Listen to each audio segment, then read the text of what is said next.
Mr. Speaker, I do not want to get involved today in the evidence of the two motions. That evidence will be handled in due course, Mr. Speaker. And committees that have been formed will get the evidence, and then the opinions of people will not matter, but it will be based on evidence, Mr. Speaker, and facts. Because, Mr. Speaker, I think what's happening today in this Honorable House is very historic and important, Mr. Speaker. When we were in opposition, we always made a point about the vindictiveness of the then government, the vindictiveness. And we said so all the time, the vindictiveness of this government, Mr. Speaker. But the sad thing is they have lost the government, and the style continues. The vindictiveness is even more nasty. The accusations are worse. The insinuations are terrible, Mr. Speaker, and they continue in that same vein. And the member for Mikusov always comes to this Honorable House in a posture of piousness, a posture of all what I did was for you. All what I did was for good of the country. I never intended you any harm. But you are so bad. And you saw this and that, and all these things for the country. 23 islands, state-of-the-art hospital, home porting in Viewfort, all big airport. And you all just allow all that to go aside because you all do not know what you all are doing, Mr. Speaker. And he comes and he says these things, no evidence, absolutely no evidence. But today, we'll have a chance for us to show the evidence of all the accusations that have been made here today, Mr. Speaker. Mr. Speaker, I've been in politics for a long time, and I really fought to get where I am. I wasn't privileged to be able to get a seat. I didn't say that. So, I remember, Mr. Speaker, when the member for Viewfort South,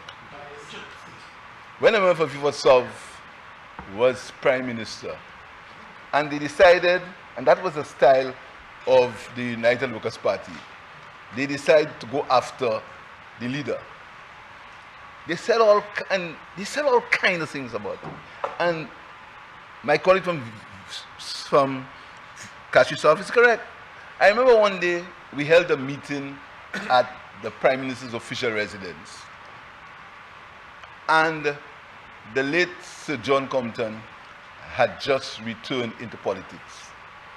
And everybody who was in the room was saying that that is the time to attack John Compton on a particular thing. Everybody. And remember the Prime Minister at the time saying, no, we're not going there. The guy has his wife and his children, and that has been debated in the public domain all enough. Let us not do that. And everybody was around the room was saying, that's a soft underbelly. Let's go after it. I don't know if he recalls that. Let's go after that. That's a soft underbelly. Let's go after that. And he said, no, we're not doing it. And the member for Cashier's South, I'm sure he was there. He recalled that moment, Mr. Speaker. But, Mr. Speaker, this United Workers' Party that the member leads now has never been so vicious, has never been so, if I can use the word, nasty, has never been so vindictive in the history of Tenorian politics, Mr. Speaker. In the history, Mr. Speaker. And I'm glad that these two members have the courage. And it takes courage to put all what you have on the line and say, here's what you say about me, come and prove it. It takes courage, Mr. Speaker, and I want to applaud them. Because it takes courage.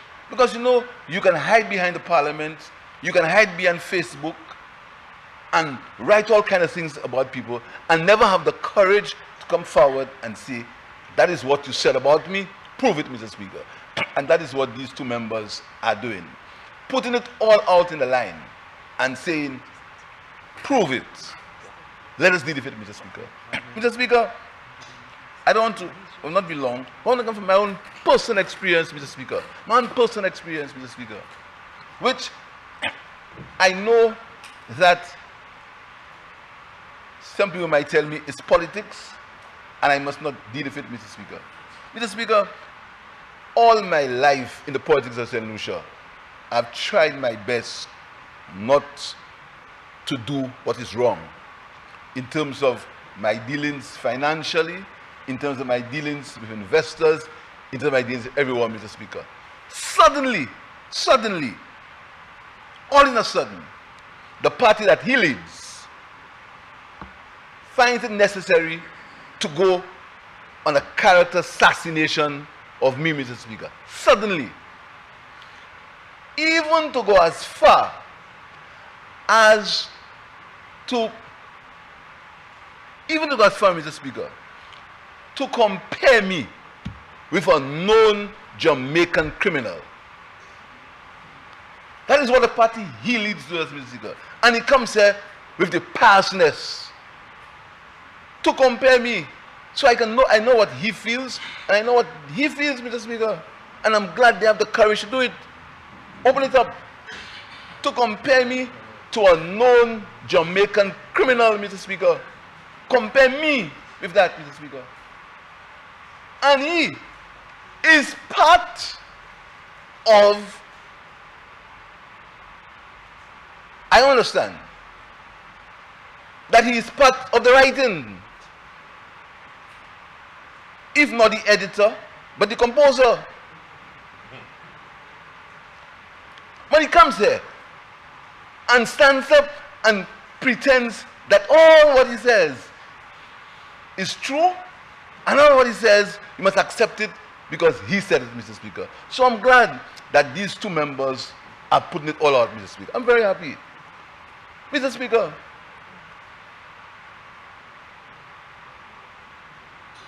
I came to this honorable house and I clarified with evidence a certain issue. You know what his party did? They said that is true, now they've changed. It wasn't friends who gave me the BMW, but it was a loan. But the loan I took, I got the loan because I put the owner of the bank on the board.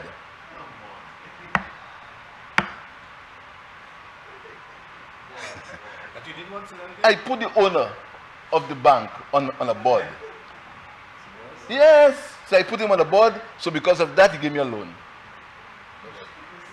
And when I bought the vehicle, I was in opposition. I couldn't even build a cardboard. Yes, you didn't. Oh, you doesn't. Oh, you ain't that. I tell you, lead them fellas, guys. Mr. Speaker, that is what is on. You want to saw it? You want to see it? You want to see it, Chief? That you didn't read it. That's where they reached, Mr. Speaker. That is where they reached, and he accepts that. He tolerates it. He tolerates it, Mr. Speaker. So I'm glad that these members have the courage to bring the motion, Mr. Speaker. Secondly, yes, exactly. You understand? I didn't say it, I can make it a document in the house. Mr. Speaker, but they continue. It's the same way the statement on the member's visa, which is easy. You can prove easily. Something you can prove. But they continue to say it. They continue to say it, Mr. Speaker. So, Mr. Speaker, this is very new territory. Territory that I hope will be able to uplift the politics of St. Lucia to take it to a certain level, Mr. Speaker. Mr. Speaker, everybody who owns property in this country, there's a registry. You can go to the registry and you can just put in a name, Jack Brown, and you'll find all the names of all the property that the person owns, whether the property is mortgaged, whether the property is encumbered, whether the inner revenue has a caution on the property. Very easy, Mr. Very easy. They will accuse people and bring their children and their spouses in that accusation, knowing very well that few people know in St. Lucia that anybody who owns property, you can find out it's a public document, Mr. Speaker. And put that on social media, where millions of people read it. Millions. It's not like before, when I started in politics, you could go somewhere in the country and say anything you want about a man, and nobody'd hear. That's what we used to do. That's what I said in Cashews, say it somewhere else. That's what we used to do. Because when you say it somewhere else, nobody heard it, Mr. Speaker. Now anything you say and anything you write instantly is read all over the world. They know that. But they'll imply and write.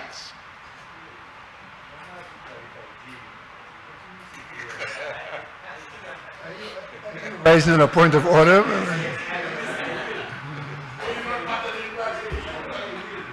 I cannot caution the member on matters made off the record.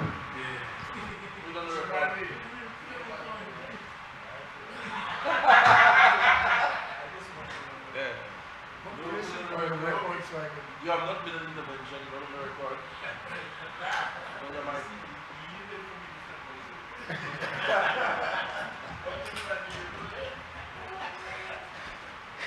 Yes, Mr. Speaker. Mr. Speaker. So you make these accusations, Mr. Speaker, knowing very well that it can be proven. And I've said in this honorable house, and I've said to the entire world, anytime any member of his party, the leader of the opposition, can prove that I own any property than what I have disclosed in my integrity commission report, I will resign.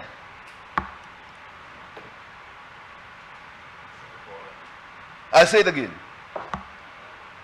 For the record, anytime anybody in the leader of the opposition's party, offer of United Pact, can prove that I own any property apart from what I have declared in my integrity report, I will resign. I'll leave politics. And I challenge any of them in his party to do the same. Let us match what we've disclosed in integrity reports and what we have and what we are beneficial owners of. Let's match it. We'll come to Parliament. I'll give mine. I'll give my plus my daughter and my spouse. That's the challenge. I'll put mine, you'll put yours.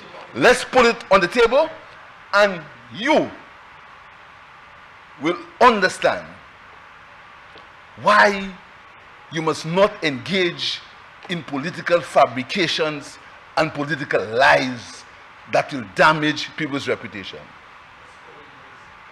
Because you can't be leader of a party and encourage people, encourage them, you edit it.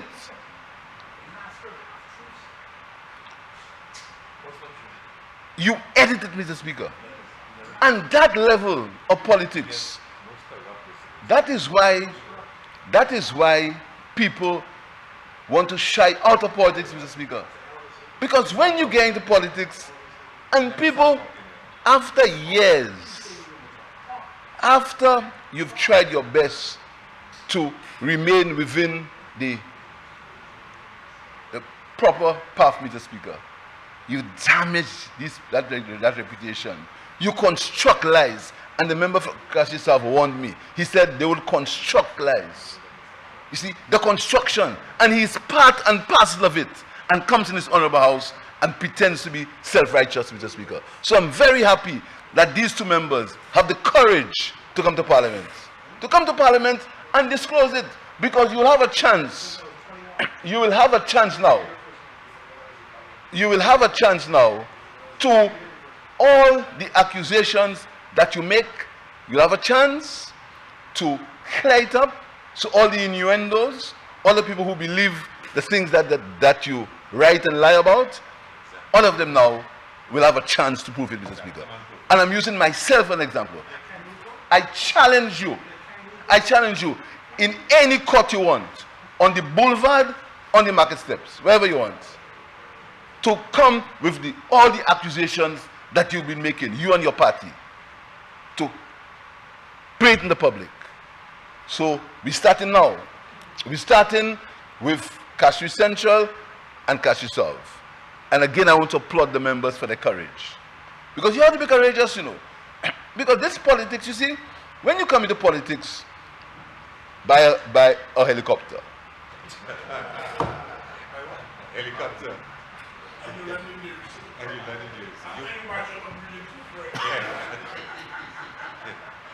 When you have no groundings with people, when you've never worked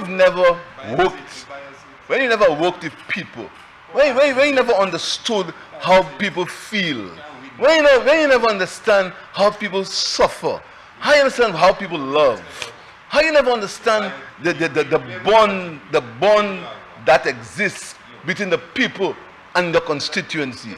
When you've never seen babies cry and babies laugh, when you've never seen children that you see from their mother's arms, and you see they work in a bank and they come and say to you, Mr. Pierre, thank you, you know, it's my school books, your school books send me to school. Exactly. When you have never felt that, you'll be how you are. With a suit. You know, when you've never felt that, Mr. Speaker, you don't understand how it feels when somebody tries to damage a reputation that you built for all your life. When you never do that, when you never felt that, because you see, you came into politics on a parachute, and then you landed, and when you landed, you got a friend to be able to influence people that, oh, you know, he won't do this and that because he's this and that. So he won't do that, and the people accepted you. But it was short because it only lasted for a while. Because when you haven't got the genuine love for people, the people find out. They find out when you don't love them, you know. They find out when you don't care about them. And that is why no matter what you'll try in Castries East, you all will not be able to take me out. And there's a difference between me and you. That's a difference you don't want to understand. My politics is a politics of conscience, a politics of being genuine, a politics of loving people. That's the difference between me and you. And that is why, regardless of all what you've tried, all what you continue to try, first in my constituency, you will never be able to win Castries East, not when you are leader. And Mr. Speaker, I've said that because I need to let people understand how I feel about the politics of this country. And all the surrogates will learn, as the member for Castries North learned, albeit late. That's why you talk to you. All the surrogates will learn, Mr. Speaker, what this thing is all about. All of them will learn, Mr. Speaker.